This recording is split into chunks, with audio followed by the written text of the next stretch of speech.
Shalom, shalom, shalom. First and foremost, we give all praises, all honor, and all glory to the Most High God, Yahweh, by Hashem, Hamashiach, Yahweh Shai. And it jumped on my spirit to do the Sabbath class today over segregation and division, but is it in the Bible? So we're going to go through some scriptures, some precepts, and give the understanding of how it is in the Bible, right? So I'm going to pull up my screen real quick. For people who don't know, or for people who do know, just need a refresher. The definition of segregation, it says the action or state of setting someone or something apart from others. Right, so everyone who actually got a little age to themselves, they probably know about the racial segregation that happened in America. I actually haven't read this, so I actually want to read this. It says racial segregation is the systematic separation of people into racial or other ethnic groups in daily life. Racial segregation can amount to the international crime of apartheid and the crime against humanity under the statute of the International Criminal Court. Cool. So segregation is just separating things or people from different things or people, right? It's just going into separation. A fancy word for separation and division, right? So we can find this all over the Bible, all over the Bible. And the first account that I wanted to pull up, I'm actually going to pull my screen up again. The first account, when you go to, let me share my screen again, actually, is in Genesis.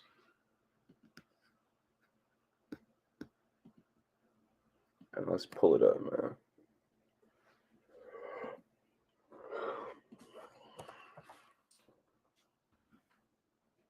Type in blue letter. That's crazy.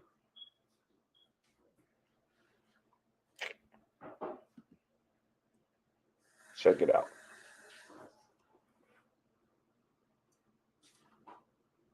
All right, the yawn. So check this out. This is Genesis 11. Once I start going into this, probably people will start remembering that this is in there. What the? Okay, I know what I did now.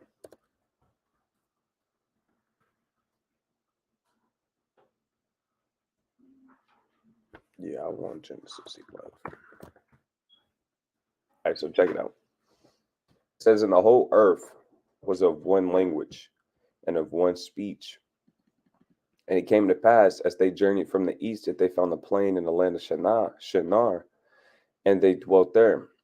And they said one to another, Go, let us make brick and burn them thoroughly.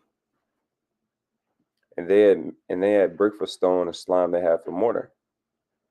So anytime what is it called? For lack of better terms, you make brick and you're building stuff with bricks, you would lay the brick down, lay the slime or the mortar or the things that's going to stick the bricks together right on top of it. So they was using slime for mortar. Excuse me. It's that slime they have for mortar, right? So that's all they're going on. They planning on building something. It says, and they said, Go to us. Man, my reading is terrible right now.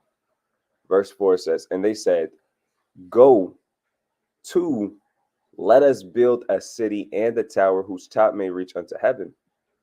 And let us make a name, lest we be scattered abroad unto the face of the whole earth. And the Lord came down to see the city and the tower which the children of men builded.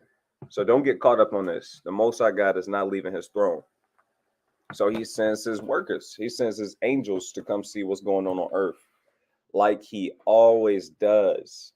Like he always does. The Most High God uses his angels to keep up and what's going on earth. Let's see. I want to get a picture on this. Let's see this.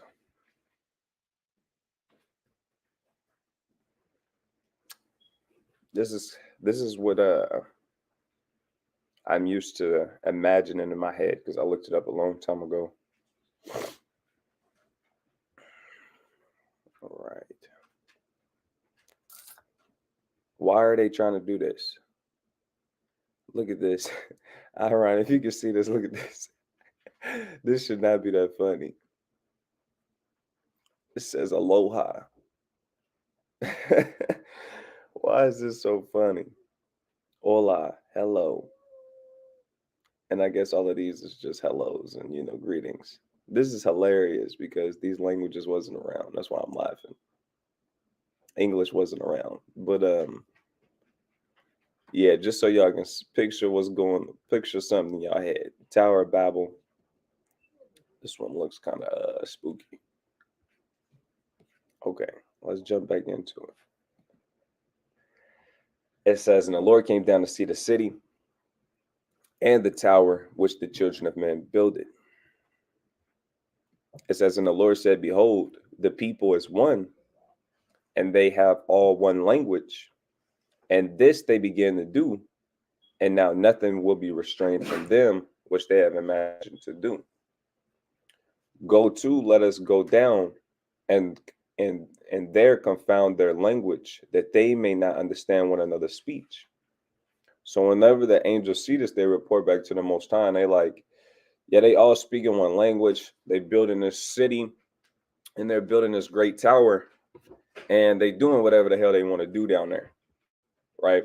They're doing whatever they want to do down there. He said, let us go down. This is how you know it's not the Most High who came down, because now it's saying, let us go down, and there confound their language.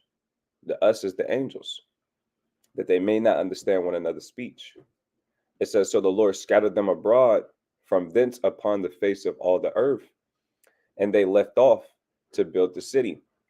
Therefore is the name of it called Babel, because the Lord did there confound the language of the earth, and from thence the Lord scattered them abroad the face of all the earth.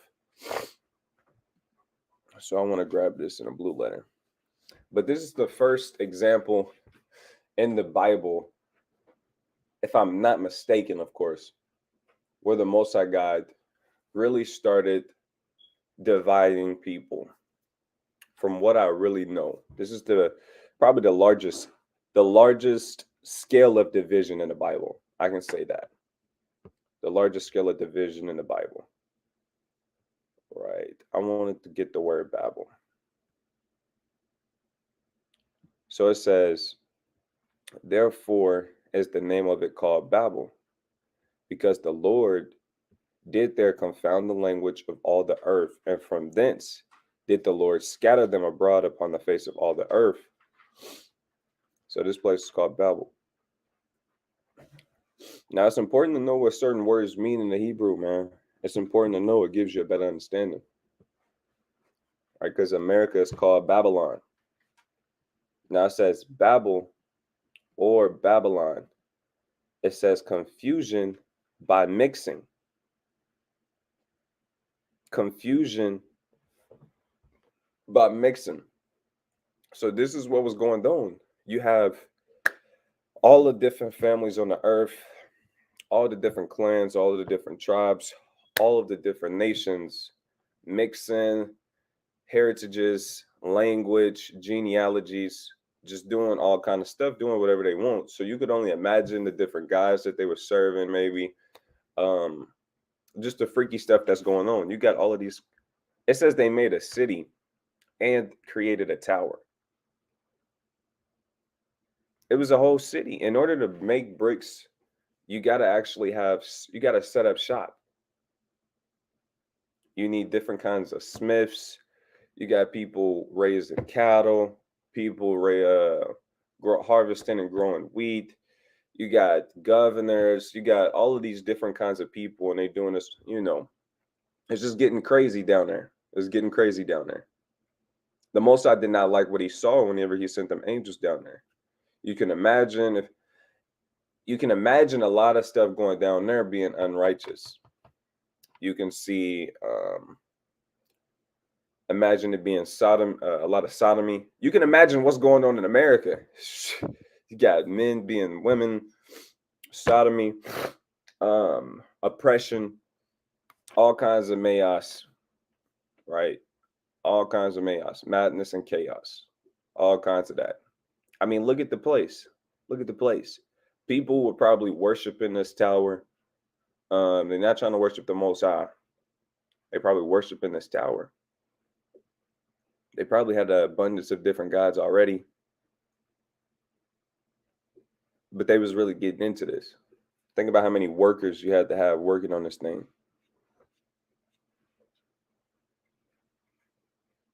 But nevertheless, the Most High seen it. He was not pleased with it. He destroyed and separated everybody. Right? He destroyed it and separated everybody.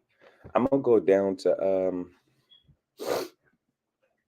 so it then lists off the genealogies. Let's see. The descendants of Shem. So it gets into the descendants of Shem.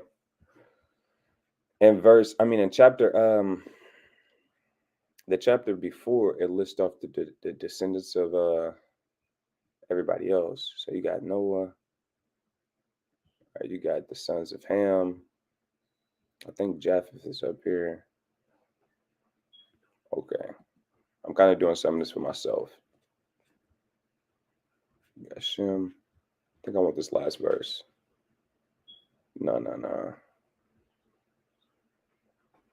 A Peleg is an important guy too. Watch this. So Genesis 11 and 17. It says, and Eber lived after he begot Peleg 430 years and begot sons and daughters. And Peleg lived 30 years. Watch this. Because in its times was the world divided. Look, First Chronicles 1 and 19. It says, and unto Eber were born two sons. The name of one was Peleg, because in his days the earth was divided, and his brother name was Joktan. So Peleg, he was around whenever the earth was actually divided. Whenever the Most High starts separating all the nations. It says the name of the one was Peleg, for in his days was the earth divided. I never actually looked at it in the Hebrew. I just read what it said, but I want to look at it now. Then we can continue with the lesson. Peleg, Pelag, division. That's dope. That's dope.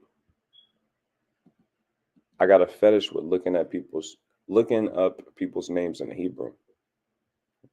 Me and Aharon kind of got a fetish of that. So I want to go, where do I want to go next? Hey, Aharon. What's up, Bach? It's a scripture in Sirach, and it reads something of this sort. Like it talks about the birds like resorting to their like maybe.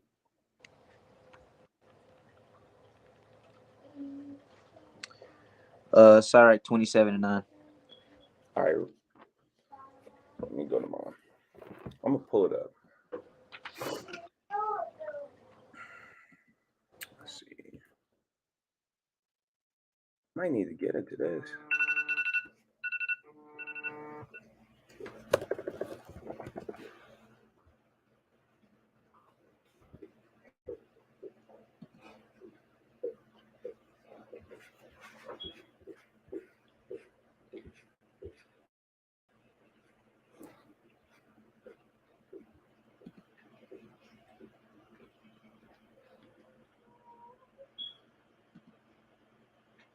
Bear with me. 27:9. Yes, sir. What the? Okay.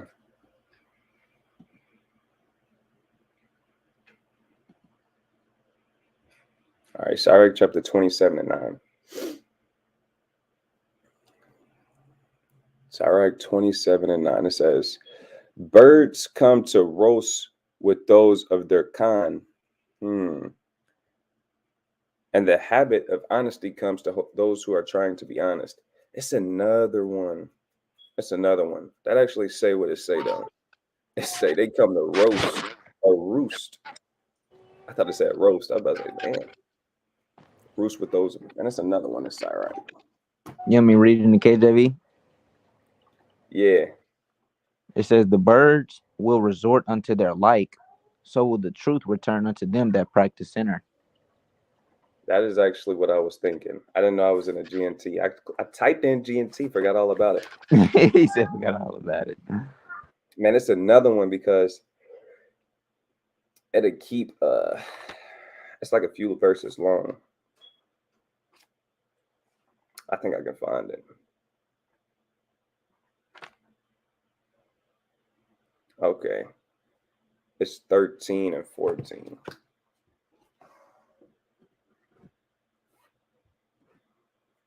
We're gonna get some more in the law though. After I get this. Oh, this works.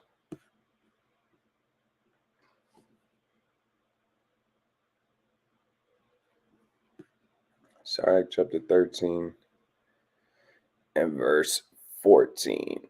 14 is missing in the GNT. Why are they doing this? Let me go to the KJV. That's really what I want anyway.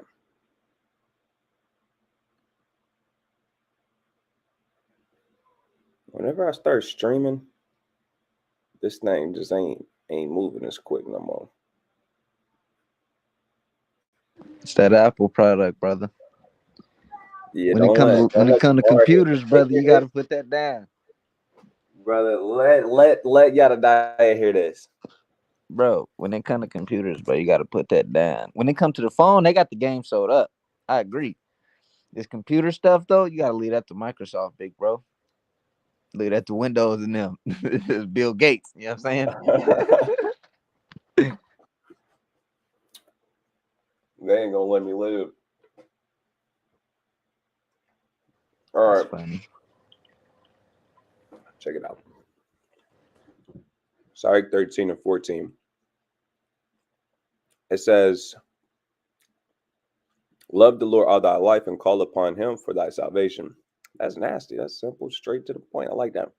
It says, "Every beast loveth his like, and every man loveth his neighbor.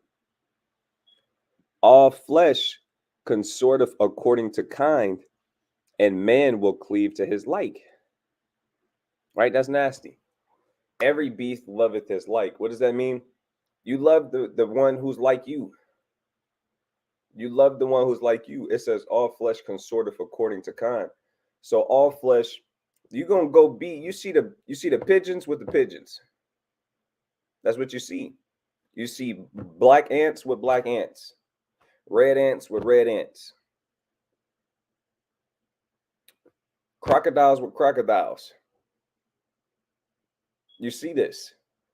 Cats with cats, dogs with dogs, Negroes with Negroes, Edomites with Edomites, Israelites with Israelites. On a general level, is there exceptions to this rule? The world has made exceptions to this rule. Now you see Becky with damn Daquan.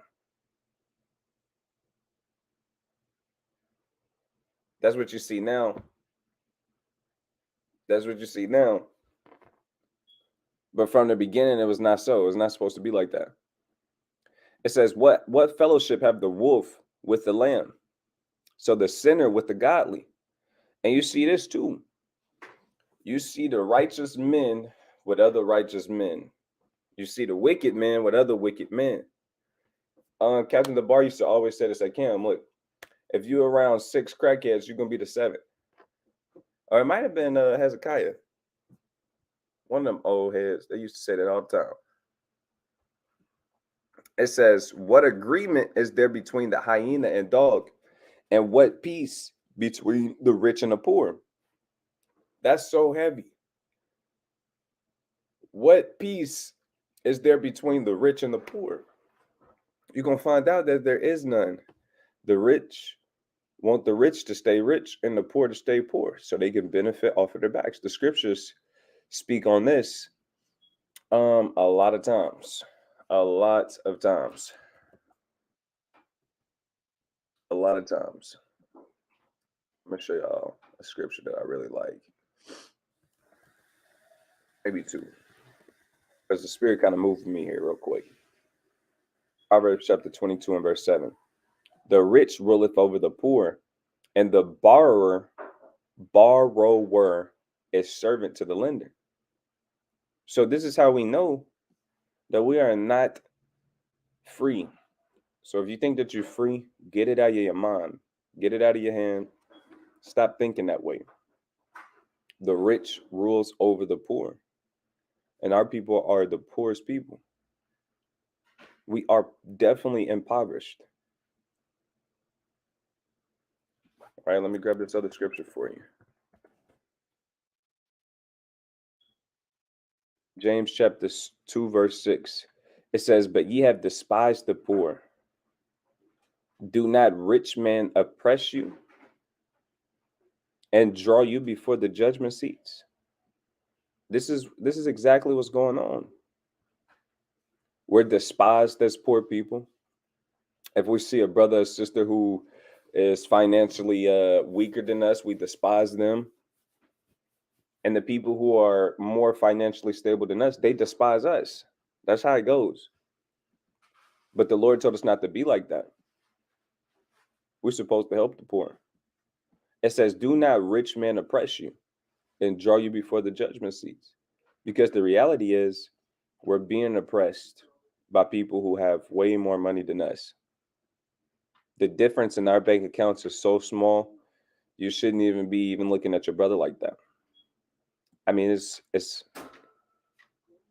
really to our own shame that we look at each other like this. It says, and these rich men, they the ones who draw you before judgment seats and condemn you with life in prison over having a small mistake, or 10 years of your life because you was driving and it was a doobie in there. And then they legalize it and you still in there. And it's a dispensary on every corner now, on every street. But getting back to the lesson.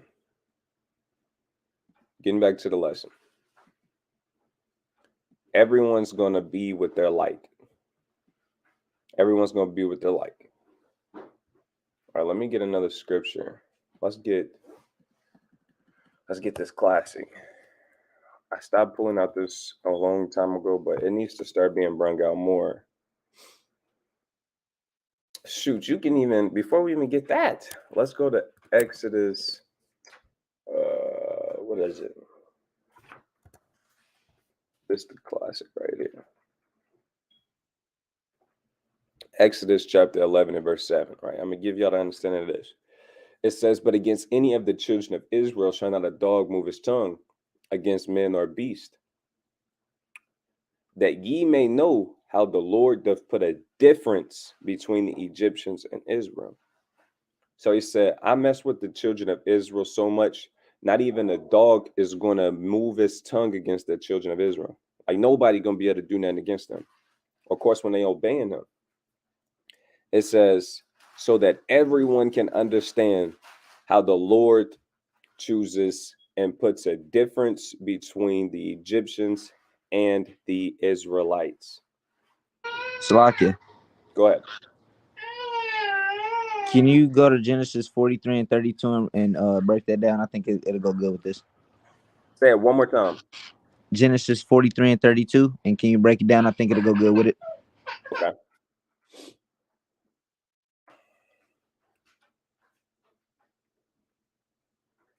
Okay, and this is Genesis chapter 43 and verse 32. It says, and they sat on for him by himself, and for them by themselves, and for the Egyptians which did eat with him by themselves, because the Egyptians might not eat bread with the Hebrews, for that is an abomination unto the Egyptians. God, so the Egyptians had their own laws on how they govern themselves. They had their own laws on how they govern themselves as a people. One of the things that was forbidden for them to do. It was like sin. It was for them to sit down and break bread and eat with Hebrew Israelites. So they even drew the line in the sand, like, look, they not our people. We're not eating with them and breaking bread with them. They are slaves and servants. We're not eating with them.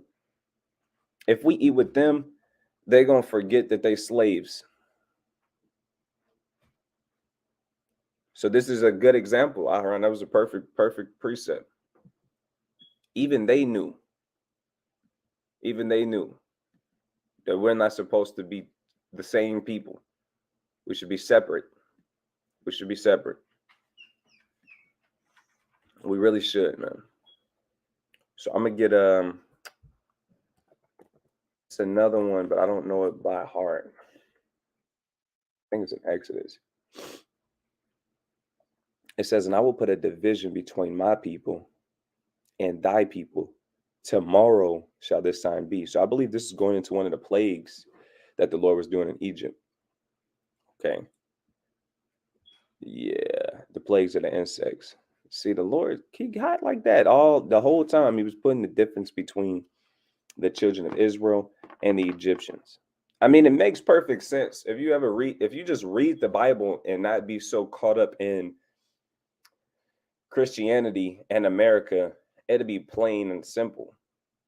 But the reason why I got to go over this simple lesson like this is because we are in the midst of Babylon, of confusion and mixing. So we have to go through the scriptures, go through particular scriptures that says what it says, so you can't deny it. It's really just a reminder. That's all it is. Because brothers and sisters who are in the truth, y'all should know this. Y'all already know this. This is just a reminder, some daily bread, some food for your spirit to keep you going down this path so you don't get caught up and ensnared by Satan himself, Because if you just walk around in America, not even meditating on the scriptures, you're going to dive back into this society that you were trying to get away from. Like your spirit is going to gravitate towards, because that's what America does. It tries to pull. America has its hands everywhere. I mean, everywhere. It's nasty hands everywhere, and it's pulling you towards them. It has a seductive spirit on it. All of these commercials. I mean, you're just watching Netflix and you're being seduced. You log in on Instagram, you're being seduced. You drive down the street, you see a billboard, and you're being seduced. You get in your car, turn on the radio. Guess what? You're being seduced. You pick up your kids from school. Guess what? They just got seduced. So these spirits are continual. They don't stop. The only time you get a break is when you're in this word. When you're talking to someone about this word.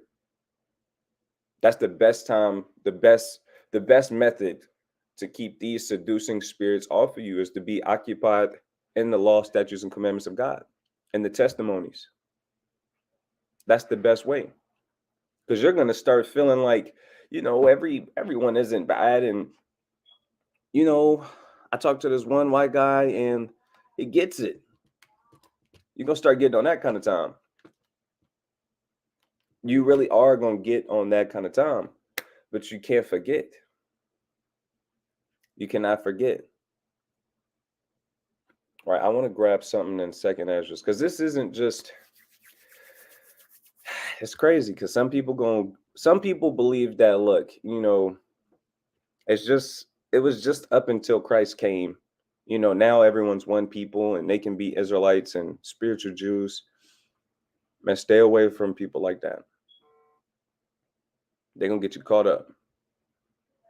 Because it's prophecies that go over this. It's prophecies. It's either the 15th chapter or the 16th chapter. Let me open up my sword real quick so I can try and find it. Y'all bear with me, Baba Kashar.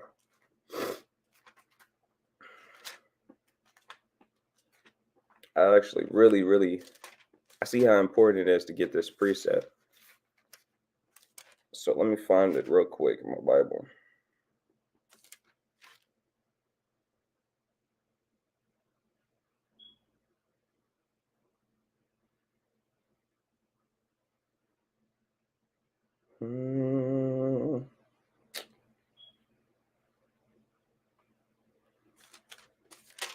I might have to pull out my other sword.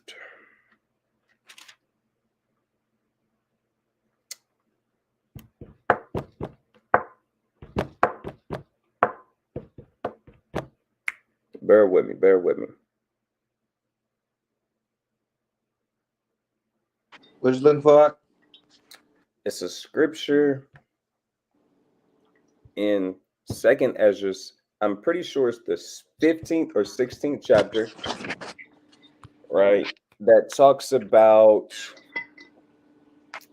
kind of when all hell break loose, you're gonna resort to your own people. Right. So I'm trying to grab that real quick. I put on my older apocrypha, so hopefully I can find it a little quicker. I'm gonna check 15.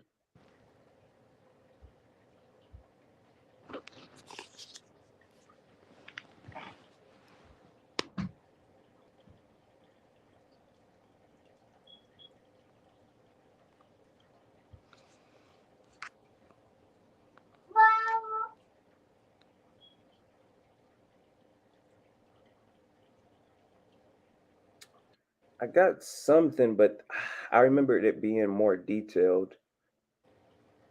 What you got?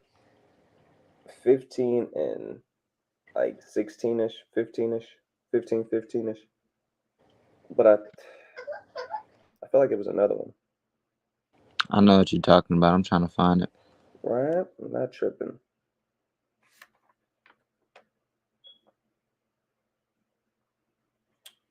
Okay, I might just bring this one out while you look. Jeez.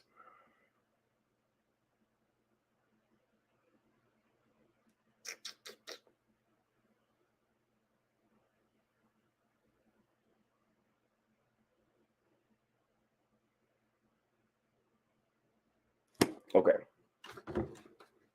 I'm gonna just bring this out. So, Second Ezra chapter 15 is a very powerful chapter alongside of chapter 16. Very powerful.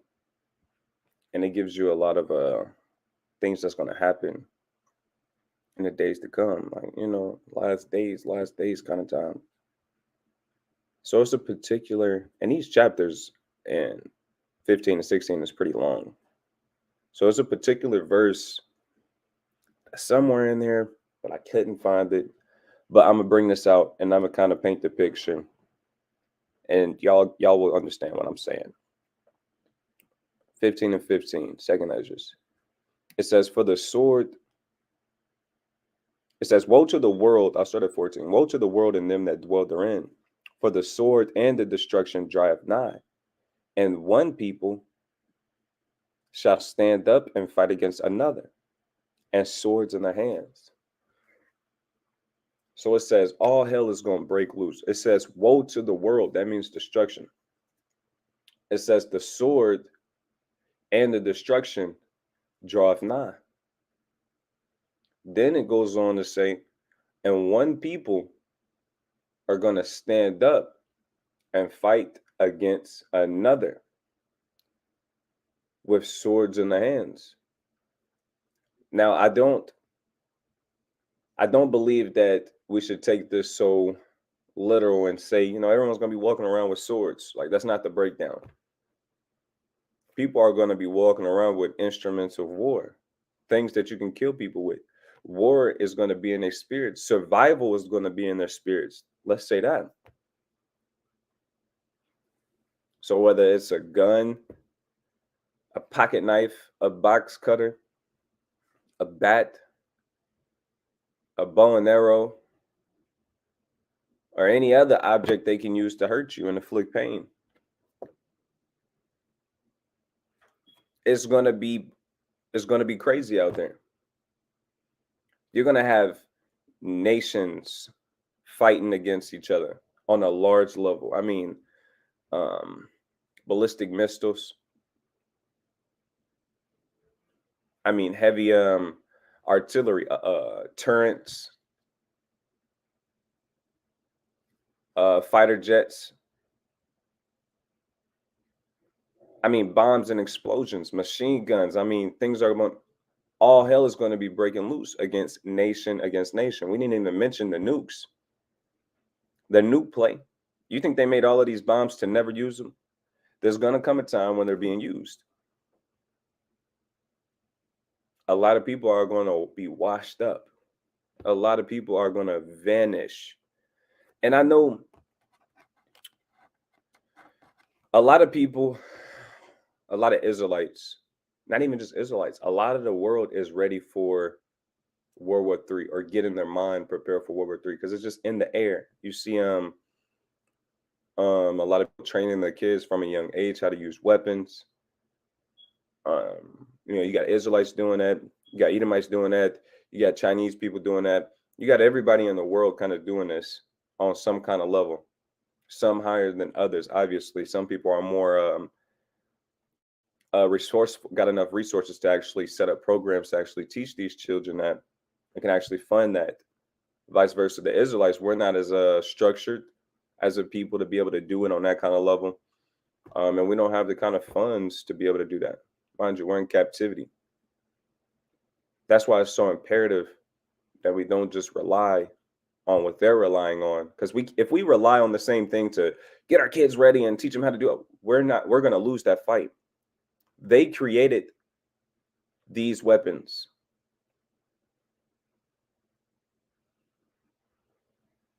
Esau created these weapons. He produces these weapons. There's not, realistically, there's not a way that we can beat him in this game. There's not realistically that we can beat him. He was blessed with the sword in Genesis by his father.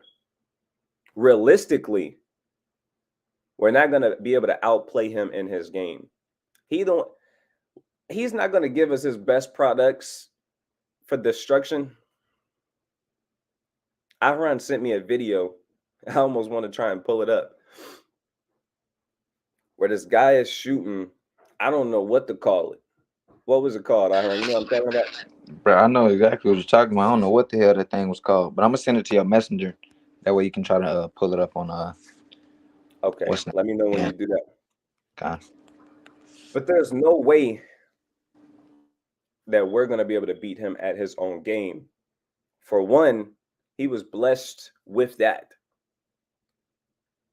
When you read the book of Psalms, it tell you that he's the sword of the Most High God. Esau is literally the sword of the Most High God. You think we're going to be able to outsword him and, beat him at his own game and doing this? Esau in the lab training with these weapons. I mean, he got weapons that we don't even know of. Then he give us the Glock.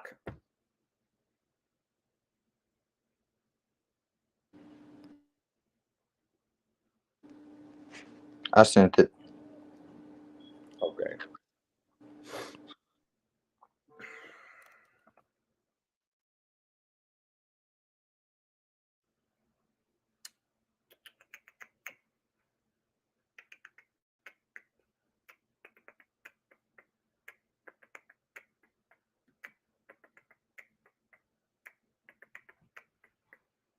See how slow this joint moving?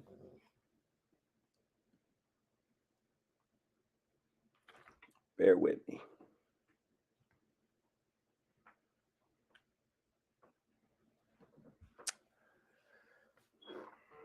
Jeez Louise.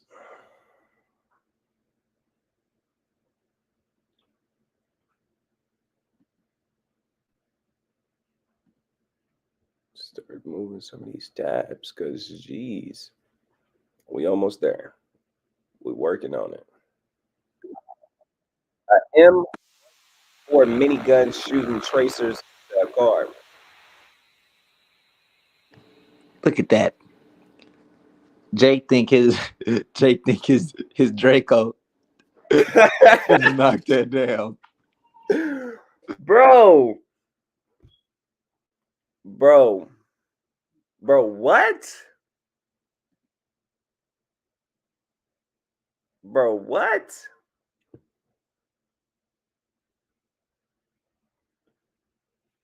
Shalom, Hebrew daughter, Shalom, Tahawam, Tajah, um, Yeshai, Shalom. This is hot. We're not going to be able to out Glock Esau, right? I don't care how many people supposedly, marksmen.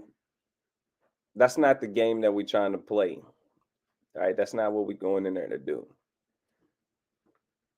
It's not going to go like that. So, anyways, what I'm saying on a larger level, you're going to have nations against nations. I mean, heavy artillery, firepower. These are the main war. It's going to be war.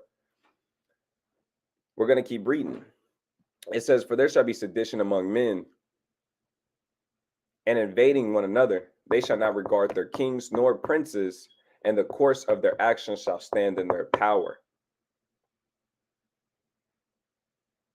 And the course of their actions shall stand in their power.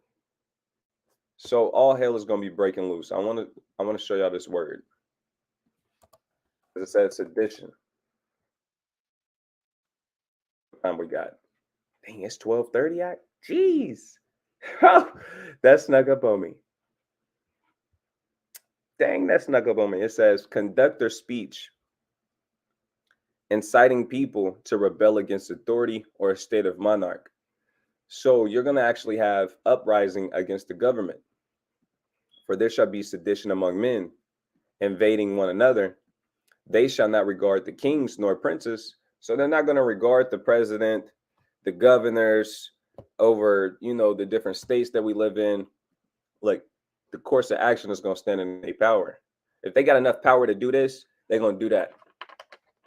Men are going to be starting to run their own organization. There's going to be their own parties, rebels. They're going to have their own name, and they're going to be this deep and have this many men, and this is going to be what they do. It's either you come be with us, or we're going to have to kill you right here on the spot. You choose. You're not only going to be worrying about the new world order that the government that they're going to set up. This is not the only thing that you got to worry about. You got to worry about what do they call them, Mike? What do they call them? It's a term. I know you got doomsday preppers.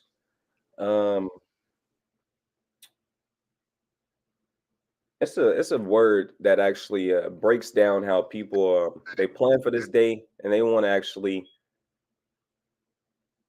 to be somebody in this day. They're gonna be setting up, trying to conquer people, trying to conquer stuff in their own little way. It says, "A man shall desire to go into a city and shall not be able. For because of their pride, the city shall be troubled, the houses shall be destroyed, and men shall be afraid. A man shall have no pity upon his neighbor, but shall destroy the houses with the sword and spoil their goods because of the lack of bread and for great tribulation." So all hell is going to be breaking loose if you cannot tell. So you're going to have these big wars going off, but there's going to be little wars in each city, in each state, in each county. It's going to be happening. It's going to be happening. And guess what? People are going to resort to their like. People are going to resort to their like. People are racist right now, right? Right? But the thing about their racism, they do it behind doors. These police stations and these different police academies, racism has always been there. You got racist men who are over this many other people who are racist, but it's just behind doors. But it's not going to be behind doors no more. It's going to be all out there. People are going to resort to their like, whether you believe it, like it, hate it, or not. That's just the end all be all. Edomites gonna be with Edomites. Hey, Jake's gonna be with Jake's. Hey, you think these hey, Lebanese people, what is it called? Hmongs, different Chinese people. You think they're gonna be trusting black people and protecting you like that? No, they're gonna do their best to stay far away from you. If you get close, they're gonna kaboom you. That's what's gonna be happening on small levels all over the states. Hey, Shalakia. Go ahead. I was listening to Clubhouse one day, and this one brother gave his testimony. During Hurricane Katrina, this was a Israelite man. He wasn't a practicing Israelite yet. He was a Christian, right? He was sold under the belief that all people are equal. You know, the white man is my brother, so on and so forth. So during Hurricane Katrina, everybody reverted back to their natural state. And he seen this one white man driving past on a boat. He trying to flag him down. He asking for help. You know. Meanwhile, he got his son with him, and they stranded, and there's water everywhere. White man just kept on strolling. Didn't even think twice about him. Went and go picked up somebody else that was of his own kind. But then a brother came along and scooped him and his son up. And that's what's just gonna happen. Our people is gonna be in for a rude awakening when all hell break loose. They think good old Richard is their brother. They go to church with him, so on and so forth. Bro ain't finna come pick you up. Bro not finna come save you. He don't want nothing to deal. He don't want nothing with you. He finna drive right past you, go get his own people, and keep it pushing. Not gonna think twice about you. But our people, we love to hate our own. We love to hate our own, and liking that of the Grecians better. And that's gonna be they're gonna be in the roof for a rude awakening, bro. It's gonna be gnashing of teeth in that day, damn near. But go ahead, So I can. That's true. That's true. That's how it's gonna be. So right now, we gotta get our minds prepared for the days to come. That's why we read these scriptures. So we're not caught off guard. Like the Most High didn't leave us out here uh without help. Right? He's getting our minds prepared, getting our spirits prepared for the last days. A lot of these people ain't gonna be ready. A lot of these people ain't gonna know what to do. They ain't gonna know what to count on, where to go, where to put their faith, who to trust. But we're gonna know. It's gonna be me and Ahron. I like to believe that these are gonna be the times that miracles, that you see great miracles on the earth again. We really believe that. We like to believe that it's gonna be a time of great miracles on the earth again. I mean, miracles happen every day. They do. But we're talking about miracles, great miracles. Great miracles. They happen, but we feel like we believe that they're going to be happening more and more and more and more and more, especially to those who put their trust in Yahweh Yahushua. You know what I'm saying? But yeah, man, we in the crunch for time. We got to stroll up there and get the thing moving, man. Just by the time went by quick. I didn't even know it was. I thought we had at least like another 25, 30 minutes. But Lord willing, we can touch more back on this second Ezra 15 and 16. It's important, man. It's important. You want to grab those precepts out? God. This is 1 Corinthians chapter 15, verse 58. It says, "Therefore, my beloved brethren, be steadfast, unmovable, always abounding in the work of the Lord, for as much as you know that your labor is not in vain." And this is Galatians 6 and 9. "And let us not be weary in well doing, for in due season we shall reap if we faint not." It's on you. This is Sirach chapter 43 and verse 30. It says, when you glorify the Lord, exalt him as much as you can, for even yet will he far exceed. And when you exalt him, put forth all your strength, and be not weary, for you can never go far enough. So with that, the water for everybody tuning in, being proactive in the chat. It's good to see the same brothers and sisters in here. Faithfully. Lessons don't go by without y'all being here. So all praise to the Most High for that. But wrapping up the lesson, we're going to give all praises, honor, and glory to the Most High God, Yahweh, Ba'ashem, Hamashiach, Yahweh Shai. Until next time, man. Shalom.